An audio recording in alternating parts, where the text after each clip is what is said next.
Families. My name is Ms. Hooper, and I am an interventionist here at Laverne Primary School, and I'm going to talk to you today about how to read with your child at home and the importance of reading with your child at home.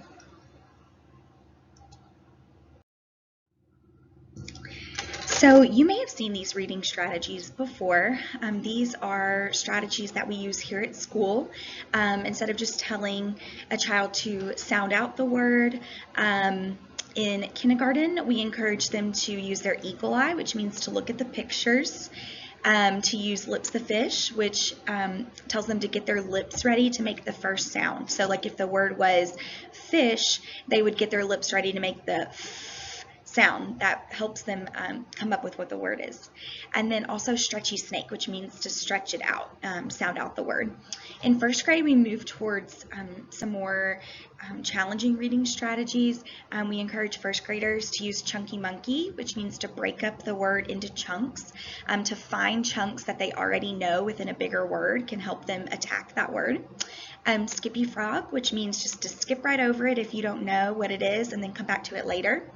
Flippy dolphin, which means to flip the vowel. So instead of using the short vowel sound, use the long vowel sound. So if the word was rain, instead of saying ran, you can flip that A and say A instead, rain, and then see which one makes sense in the passage.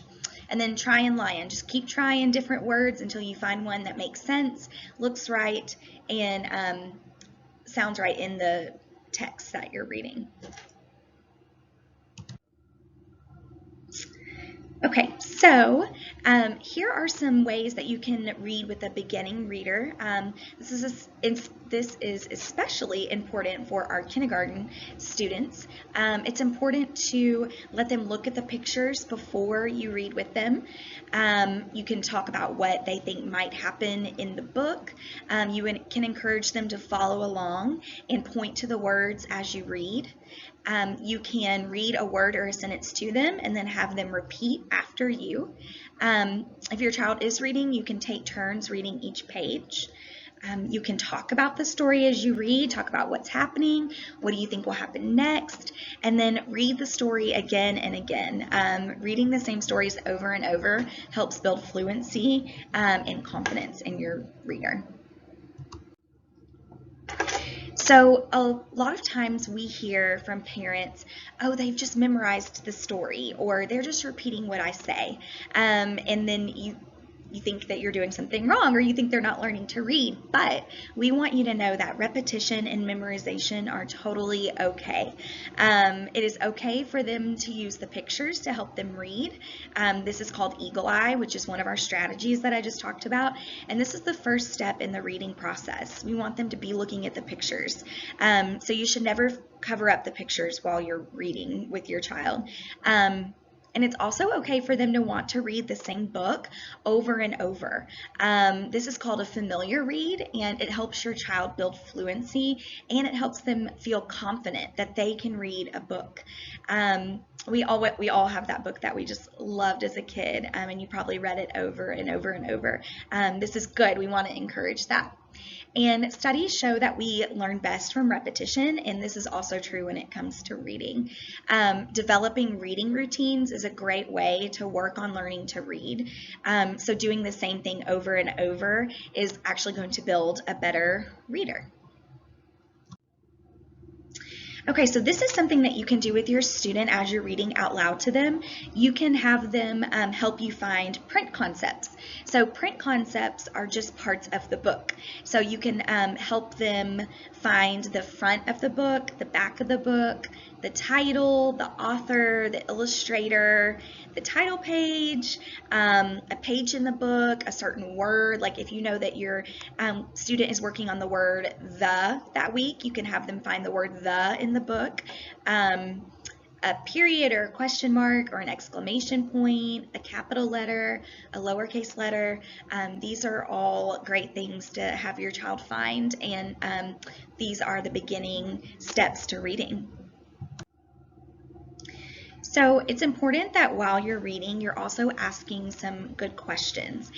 So here we have some questions that you can ask while or before you start reading the book, while you're reading the book, and then after you're reading the book with your child. You can talk about like what do you think will happen in this story? Where do you think it'll take place? What questions do you have during the story? You can ask your child, what do you think will happen next? Can you tell me what's happened so far? How do you feel about the story so far? And then after, you can ask them, what was the problem in the story? What was the solution in the story? What was your favorite part? Your least favorite part? What would you change in the story? It's important just to have a conversation while you're reading. And then I want to just tell you guys about why reading out loud is so important and why we really believe that should be happening every night. So reading out loud develops fluency and comprehension. So that means that it helps your students hear what a smooth reader sounds like. So when we as adults read, we don't sound out every single word.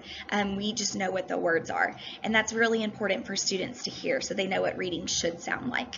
It also helps them with their comprehension, so it helps them be able to answer questions about the story when they hear someone else read it out loud. It takes the pressure off of your kiddos to sound out words and to read smoothly, and it lets them just be able to listen and to hear some new words that they may not hear in just spoken conversation, and it also helps them build vocabulary, especially if English is not your native language, it's not the language spoken at home. It helps them to learn new vocabulary words in English. It's also just an enjoyable and a fun experience.